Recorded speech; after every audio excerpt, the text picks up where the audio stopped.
Mandy stared at the well-dressed man standing in front of her, his words still echoing in her mind. "Amanda Black, you've been served," he'd said with a little sadness. The people in the office had grown deathly quiet, and for a moment, Mandy thought time might have stood still. In her hand was the death warrant for her 5-year marriage. With a small sob, she slumped into a chair, clutching the paper. Slowly, the office began to come to life. The stares, the whispers, and all the disapproving looks started to build. Suddenly, Mandy heard her friend's soft voice beside her. "Mandy, come on," Kit said gently as she took her friend by the arm and stood her to her feet. "Let's get you into a conference room and out of this spotlight." The raven-haired 30-something woman guided her friend away from the gawking stares of their fellow office workers. Those who had witnessed the show noted how Mandy had gone from a loud, flirty, fun-loving blonde to a beaten woman in just minutes. A few saw the humor in the irony, others pity. Most already suspected the reason behind the divorce papers. "How?" "I don't understand," Mandy stammered. Things had just started changing for the better. She clutched herself as if her hug would give her more strength. Kit slid her arm around her, trying to comfort her friend. "I don't know, girl," Kit said gently. "Did Eric say anything? Any clue this was coming?" "Just the opposite," she managed to say between gasps. "It was like we were newlyweds again. I figured he was making up for all the wasted time he'd spent overseas." Kit flinched only slightly, but Mandy noticed it. Mandy replayed the last 4 months of her marriage in her mind. Since Eric came home from Afghanistan, their love life has been incredible. It was even better than after he had returned from Iraq 2.5 years ago. He had been so passionate and physical. "Oh, God," she thought to herself. "Most times I can barely walk afterward." She smiled sadly as she wiped a remaining tear from her eye. "It's been so hot and exciting. I mean, after I got back from that business trip last week." Mandy's smile warmed a little. "Oh my God, Kit. Eric just wore me out. We did it so much that I ended up begging him to stop." Mandy's smile disappeared when she looked at her friend's questioning face. "No, nothing happened when I was on that trip. I told you it was over," she retorted. Kit nodded but wasn't smiling. In a calm voice, she asked, "When was the last time Eric just held you or simply spent time kissing and touching you?" "Sweetheart, when was the last time he gently made love to you?" She sat there in a daze, looking questioningly at Kit. "What?" With a determined sigh, Kit looked at her friend for a moment before going on. "Mandy," she asked bluntly, "was he making love to you or just sleeping with you?" Mandy buried her face in her hands and sobbed deeply. But why? Why would he do that? She wondered, then suddenly froze. No, he couldn't know. Could he? Slowly raising her head, she had a look of horror on her face. "Oh God, Kit," she whispered. "He knows. Oh God, please no. Please no." Tears began to fill Kit's eyes as she held her weeping friend. She knew Eric pretty well, and if he really did know, then this would get ugly. Eric nodded as he listened in his cell. "Thank you, sir," he finally said upon hearing his wife had been served and that the packages containing the pictures and legal documents had been delivered. Hanging up, he turned his attention to his laptop. With a simple click, he started the process that would change his unfaithful wife's life forever. One she'll remember for the rest of her life, he thought to himself as he picked up his cell phone and dialed. "Hello, this is HR," said a sweet young voice. "How may I help you?" "Mr. Davis, please," Eric said coolly. "This is Eric Black." "Oh, Mr. Black," the girl said quickly. "Let me transfer you." A few seconds later, Eric was speaking to a man who most had never seen smile. The conversation was brief. Neither man raised his voice, but the hostility was not missed by either of them. As Eric ended the call, he let out a deep sigh. Looking at his phone, He saw on the call log that his wife had already called him 5 times. Not yet, he thought, trying to steady himself. Not yet. There was a brisk knock on the conference room door. As Kit opened it, she immediately recognized the 3 individuals standing in front of her. The first was a well-dressed elderly man named Simon Samuels, the vice president and head of their branch. Behind him stood the imposing presence of John Davis, director of human resources. Kit couldn't miss the fact that Mr. Davis's face was bright red, and she swore that she could see heat coming off his face. Behind the 2 of them stood Anna Prescott, the office manager, and Kit and Mandy's supervisor. "Ms. Garnett, we need to speak with Ms. Black," Mr. Samuels said, his face grim. "Thank you for your assistance, but please return to your desk." The 3 walked into the room, and Kit left behind them, gently closing the door. "Ms. Black, we have a problem," Mr. Samuels began. Mandy walked quickly out into the parking lot, trying not to stumble. She held tightly to the manila envelope that Mr. Davis had given her. Inside were pictures, horrible pictures of her and Sean Thompson, a business manager from the 3rd floor. Mr. Davis had briefly recapped his discussion with Eric. Eric was threatening to make public the fact that the company had not enforced their code of conduct policy. He'd told Mr. Davis that he'd discuss it with his future ex-wife at home before he decided on whether to pursue any possible legal actions. Mr. Davis informed her that they would be meeting with Sean next, but that she should get her back home and talk with her husband before this all gets out of hand. He had also informed her that they would all sit down with her and discuss her future with the company tomorrow after she had met with her husband. Mandy had a difficult time finding her car because she was still crying so hard. The bright sunlight glared off of the cars, making them a little more difficult to identify. However, her car should not have been that hard to find. The big black Hyundai Santa Fe was not easily hidden. Mandy crawled into it, remembering the fights that had led up to Eric finally agreeing to lease the car for her. He'd conceded just before he'd left for Afghanistan. She wiped her eyes, put on her sunglasses, and took off for home. A man in an old Chevy sedan parked close by picked up his cell. "Thanks, Bob," Eric said calmly. No, that's all. Please tell Ron that you guys did a great job and deserved the bonus. Thanks again. Goodbye." Looking down at his laptop, Eric sighed again. Just one more call, he thought to himself. Just one more, and there would be no turning back. But why would he even want to go back? All that was left was an unfaithful wife who tore his heart out and a shattered marriage that he would never be able to put back together again. Eric shook his head and took out a prepaid cell phone. This last call needed to be untraceable. He dialed quickly, then waited.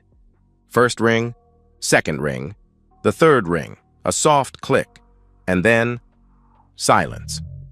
Eric sat, emotionless, as he stared at the video feed on his laptop. Finally, after several minutes, a tear ran down his cheek. Mandy pulled the big SUV out onto the interstate and groaned. She had hoped she would be able to avoid the rush-hour traffic. She hadn't. She pounded on the steering wheel. At this rate, she knew that her usual 30-minute commute would take over an hour. She thought about her marriage, about how unlikely she would be able to salvage any of it. Eric had found out about her affair. Before Iraq, he might have been able to forgive her, but not now. The pictures had been taken while he was away in Afghanistan. She sobbed, realizing what he must think. Even though the chances were remote, she had to try to save it simply because she still loved him. A funny way of showing it, though, huh? She chided herself. Cheating on him not once, but both times. He had gone overseas to serve his country. She shook her head quickly as if trying to push back the guilt and shame. But the tears began flowing again. Trust was not something that came easily to Eric. His childhood had been a hard one. His father had run out on him and his mother when he was little, and his mother was an alcoholic. In the 5 years they'd been married, Mandy had only seen his mother twice. Once at their wedding and once when their son was born, it had taken him years to trust Mandy. When they had met in college, she'd known he was a soldier. She thought she had accepted that. He'd already served 2 active years and was well on the way to receiving his engineering degree. They had dated a year before Eric asked her to marry him. She could still hear her father's reaction. "No, Mandy, this has nothing to do with Eric," her father had said. "I think he'll make a great husband. It's more about you. I don't know that you'll make a good military wife. Now don't get mad, honey, but it's damn hard to be a good husband or wife when your spouse leaves for a year." Mike Lomax, Mandy's father, had served in the Navy for 4 years when Mandy was little. She still remembered the fights her parents had gotten into during that time. She'd always known that he and her mom had had a rough time of it, and that he didn't want that for his little girl. "You were right, Daddy," Mandy sniffed as she shook her head. "You were so right. I made a terrible soldier's wife. They had bought a very nice starter home and Eric had settled into a nice engineering position. Life looked so very promising, and then Uncle Sam called. When he got the news of his deployment, she berated him mercilessly about him abandoning her. To make things more difficult, when Eric left for Iraq, she was already 4 months pregnant." Mandy wiped her eyes as she crept through traffic. She remembered the loneliness she'd felt as she went on with life without Eric there. Sure, her mom and dad had done their best to help, but the sleepless nights alone had eaten at her. She had needed Eric to hold her during that time, to hear his voice whispering it would be all right, but he wasn't there. She knew that she was being selfish, that being gone while she was pregnant had torn him apart also. But that hadn't made the nights less cold and lonely. Her mother had moved in the last month before the baby was born, and that had helped some. Mandy and her mom, Lisa, had a very close relationship in most areas. Their personalities were so very close that it seemed more like they were best friends, rather than mother and daughter. But there were some things that her mom just wouldn't talk about. The details about her marriage during the time her dad was in the Navy were one of them. When Mandy would try to push the subject, her mother would always become very upset. Eric got to come home on R&R the day after Randy was born. For a brief moment, it was like we were a real family, Mandy thought, but it didn't last. He left just 10 days later, and she was alone again. Her mother had seen some of the signs and had begged her not to give in to them. She continuously harped on the damage just one mistake could do to so many people's lives.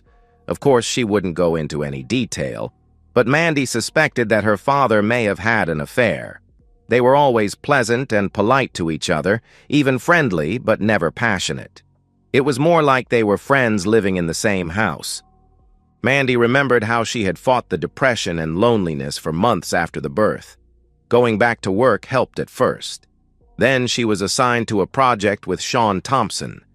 Where Eric had rugged, boy-next-door good looks, Sean could have been a male model. His smooth, baritone voice and beautiful smile had made Mandy's heart skip a beat whenever he'd enter the room. He carried himself with such confidence and had such an impressive air about him. She knew he was married to an attractive, wealthy socialite from New York. They and their children had just moved to the area a couple of years earlier. She had even met his wife once at a company party. She was beautiful, in a cosmetically enhanced way, and her personality was perfectly suited for one of those housewife reality TV shows. But it just made Sean that much more exciting. Just a month after they had begun working together, she wilted under the temptation. Wilted? She grimaced. That's nonsense. I was the one flirting with him. A short 2-day business trip with the project team provided the opportunity to turn that flirting into a full-blown affair. They met several more times, but she ended it shortly before Eric came home. Eric returned changed. The carefree country boy part of him seemed to have died. She knew his tour had been difficult and that he'd lost some close friends while he was over there. She even remembered the call from him a day after the worst had happened. The Humvee in front of him had hit an IED, killing 3 of his friends and maiming another one. Eric had taken it hard. Mandy remembered just letting him cry on the phone because there was so little she could say that could comfort him. She even got choked up telling him how much she loved and missed him, mostly because she truly meant it, but partially because of her shame from being with Sean just 5 days earlier. She had spent the first several months after his return just holding Eric, trying to nurture him back into the man he had been before he'd left.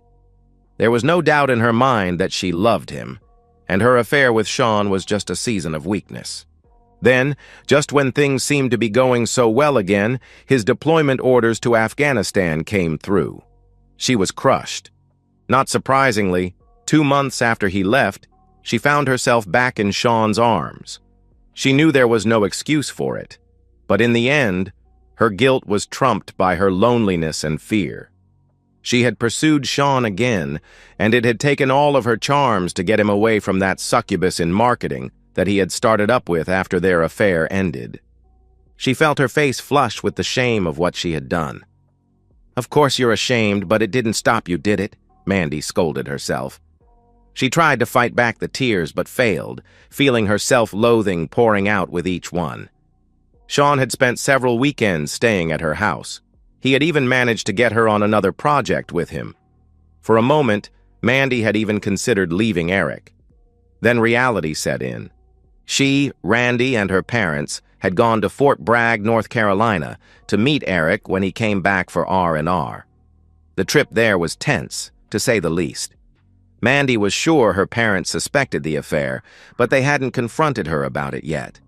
Then she saw Eric, and every care fell away.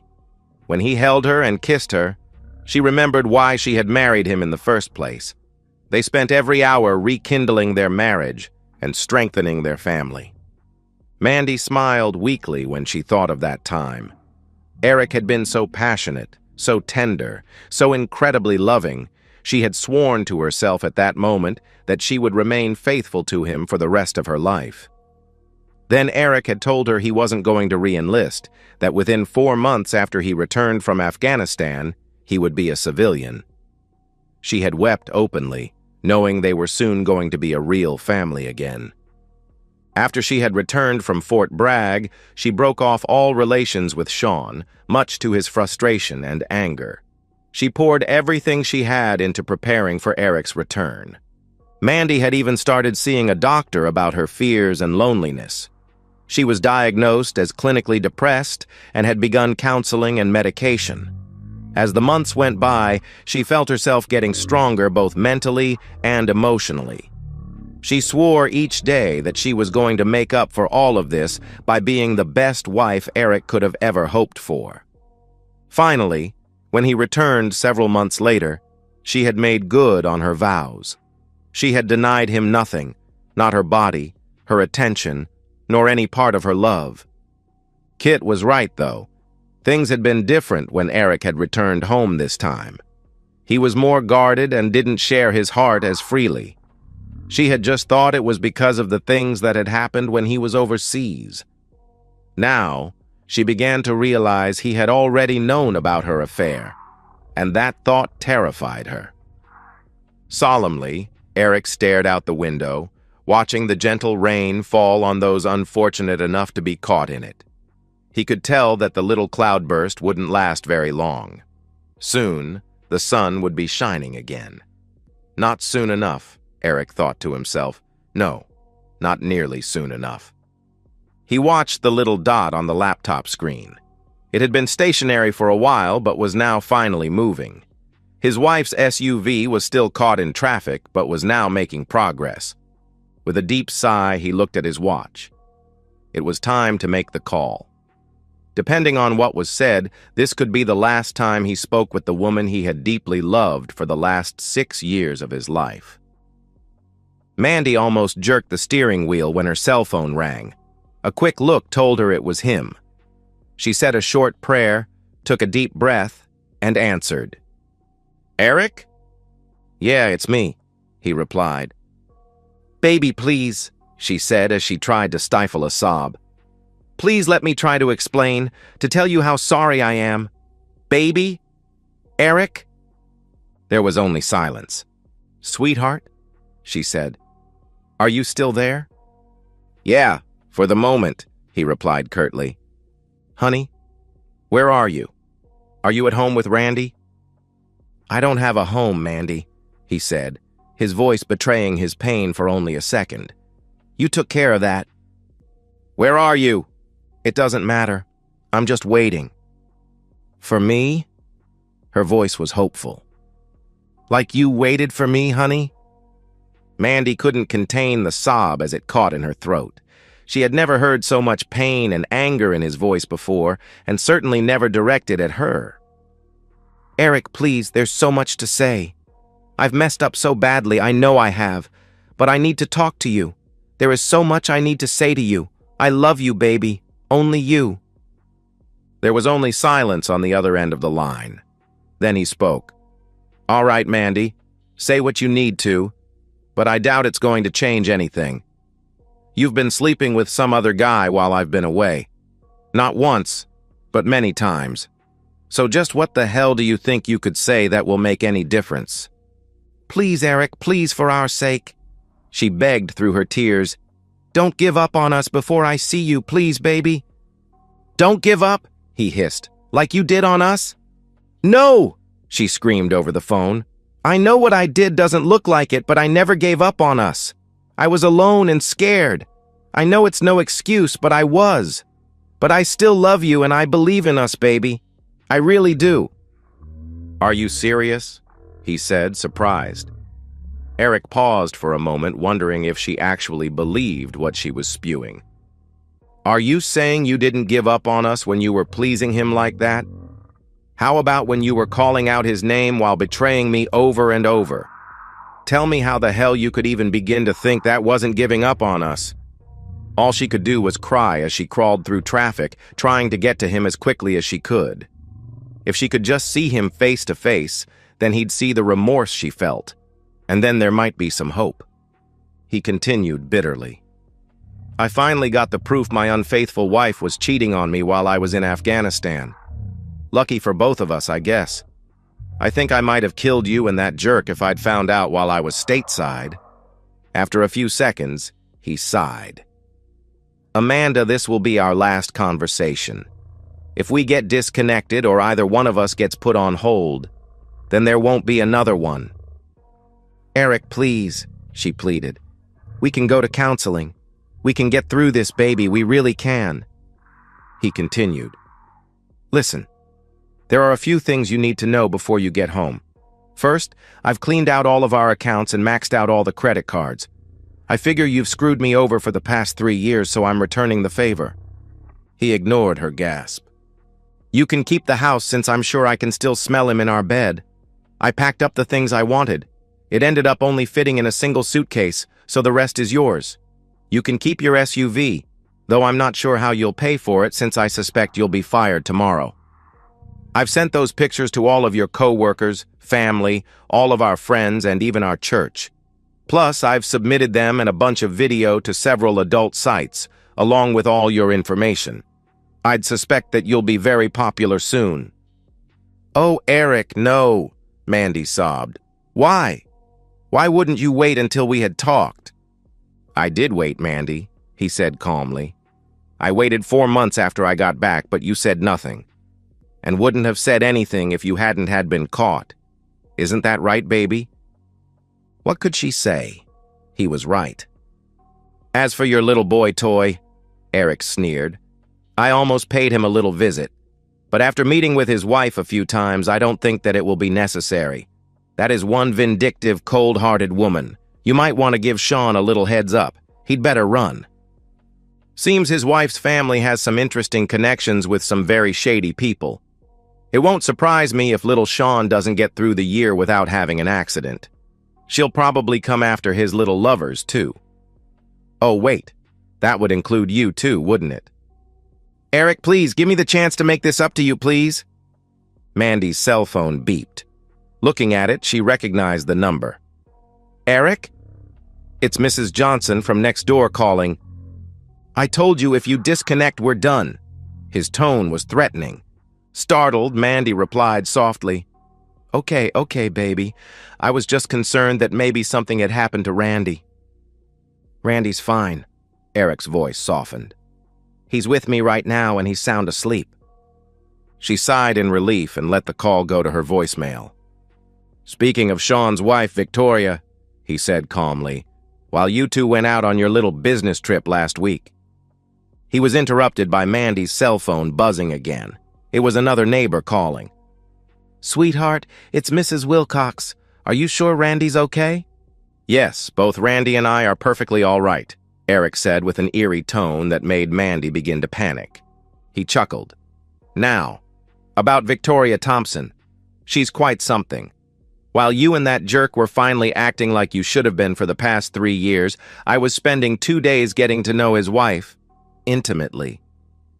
Mandy gasped as she felt both the anger and hurt from hearing of her husband's betrayal. Her tears began to flow again. "I'd like to tell you she's a hell of a lot better in bed than you were, but the truth is that she isn't," he stated. "Between her whining about everything she wants and where and when to do it, hell, that just took the fun out of it. I'm sure Sean would agree. So congratulations, Mandy. You've won the Most Unfaithful Wife of the Year award." "Eric, stop it, please!" Mandy begged. "Please, just stop!" She began sobbing again. She slammed her small fists against the steering wheel, screaming profanities at the surrounding cars as they crept forward. Slowly, she regained her composure as she wiped away the tears of frustration. "All right, Eric," she sniffled. "You win. You've got your revenge. You've broken me." She paused, waiting for him to respond, but only heard silence. "But I still love you, Eric," she said softly. "There's no excuse for what I did. I know that. But all I'm asking is the chance to make it up to you. I'm begging you, please. Please let me explain myself. There are some medical issues you should know about. If you ever loved me, please meet with me. Please, baby." "Medical reasons?"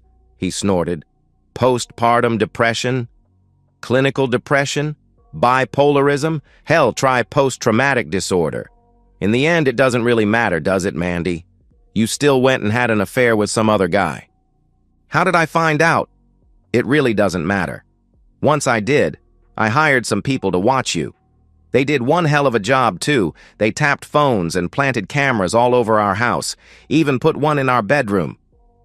"Oh, Eric," she cried. "Do you really hate me so much that you could do all of this? Isn't there even the tiniest bit of love left?" "Well, there was," he replied quietly. "Before I watched that video of you and him in our bed. Do you remember that time, Mandy? The time that Randy walked in on the two of you?" Mandy gasped. "Oh God, no. Please not that." Eric's voice was strained as he fought to control his emotions. "Imagine how I felt as I sat there and watched as my 2-year-old son called another man Dada. Anything I felt for you died right then as I watched you lift our son into bed with the both of you." "Damn you, cheating woman!" Eric's voice cracked. "I guess I was lucky that I didn't see that until after we had spent time at Fort Bragg. When I saw that, I was shattered. I almost lost it over there, and that's a place you can't afford to lose it." Eric looked down at his laptop and saw that Mandy was almost home. A cruel smile distorted his handsome face as he continued in a chilly tone. "And as far as hurting you, Amanda, I haven't even started yet. I've still got a few—" He heard Mandy gasp. "Oh my God," she whispered. "Surprises left," he finished. Mandy pulled her SUV over to the side of the road and watched in horror as flames engulfed what had once been their home. "Like I said, Amanda, the house and everything left inside it is yours."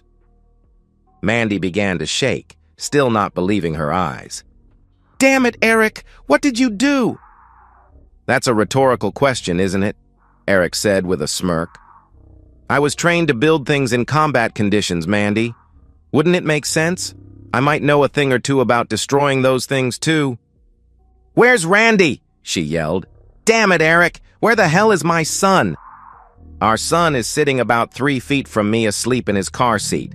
So tell me," he said tauntingly, "can you read the message I left on our front yard?"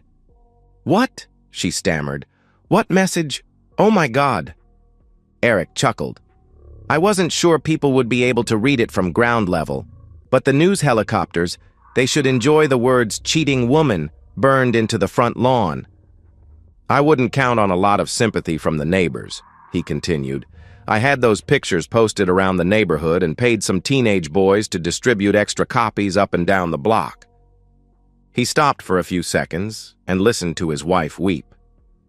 Mandy, you might want to consider, Eric said bitterly, where you're going to sleep tonight and in the near future.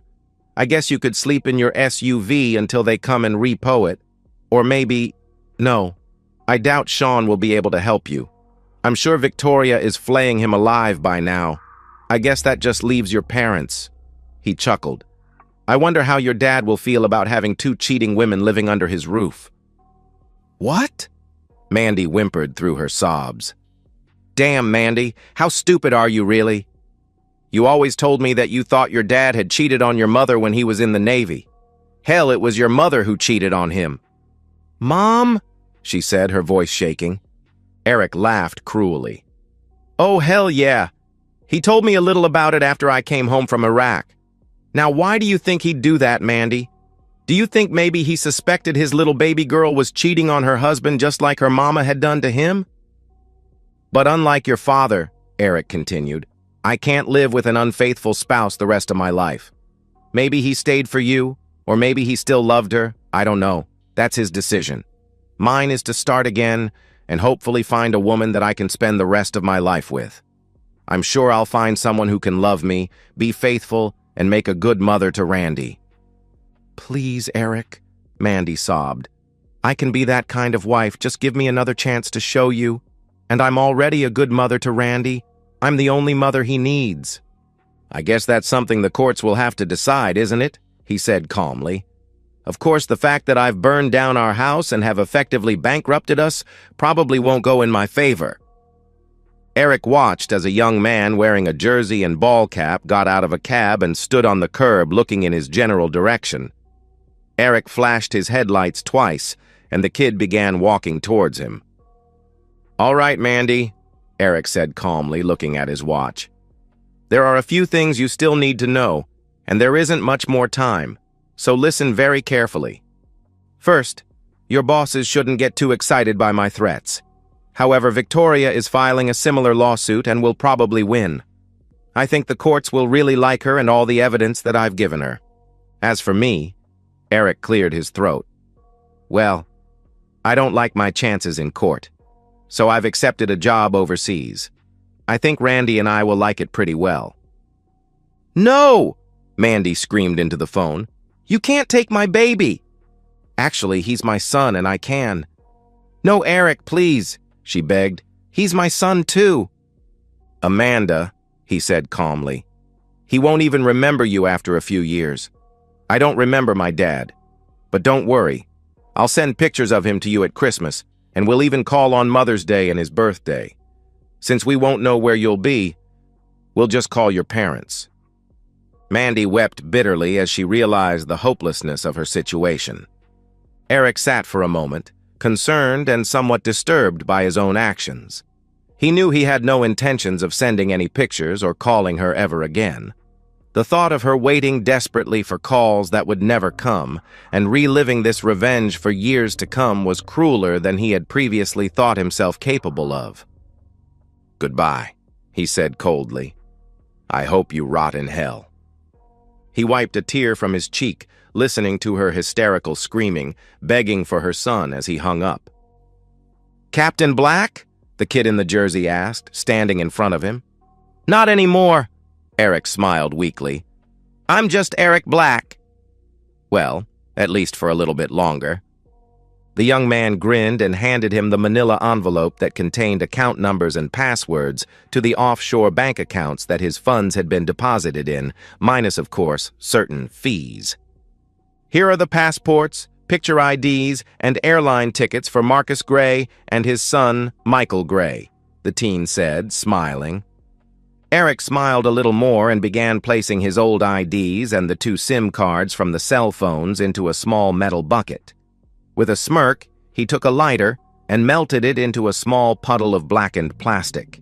He then took a small hammer, smashed both cell phones, and tossed the remains into the bucket. Satisfied with his handiwork, he threw the entire bucket into a dumpster. "That felt better than I could have ever imagined." Eric grinned as he handed the hammer and lighter to the man. He quickly took out the keys to the car and handed them over to the kid. "Tell Bob and Ron thanks for the rental," he said softly. "Who?" the young man asked with a huge smile on his face. "My apologies," Eric chuckled. "I must have been mistaken." A few minutes later, Eric was checking his bags at an airline. He couldn't help smiling as he thought about what the next few weeks held for him and his son. His contract didn't begin until next month, so they were going to spend a couple of weeks on a secluded beach with an attractive lieutenant he had met while in Afghanistan. They'd only been friends when he'd gotten proof that his wife had been cheating. Now Eric was eager to see if there was something more there. "Mr. Gray?" The man behind the check-in counter said politely, "You and your son have a wonderful flight." Marcus Gray and his son walked down the concourse and began their new lives. And so, we've reached the end of today's story. Was it what you expected, or did it take a twist you didn't see coming? I'm curious to hear your thoughts. Share them in the comments below, and let's get a conversation going. If this story kept you hooked, make sure to hit that like button. And if you're new here or just haven't subscribed yet, now's the perfect time to join our community. I bring you fresh, captivating stories every day, so click that subscribe button and turn on notifications so you never miss out. Thanks for watching, and I'll see you in the next one.